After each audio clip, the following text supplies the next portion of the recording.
mahshar degan bir vodiy bo'lar ekan. Allohim hammani o'sha joyga to'plab qo'yar ekan.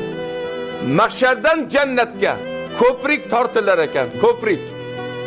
U ko'prikni oti Sirot ko'prigi ekan.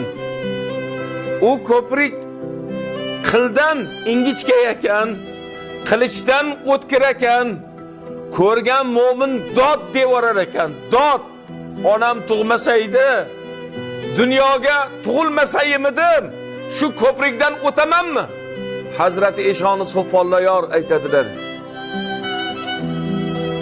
Jahannam uzra bir ko'prik erur aning oti Sirot otlik guzargoh.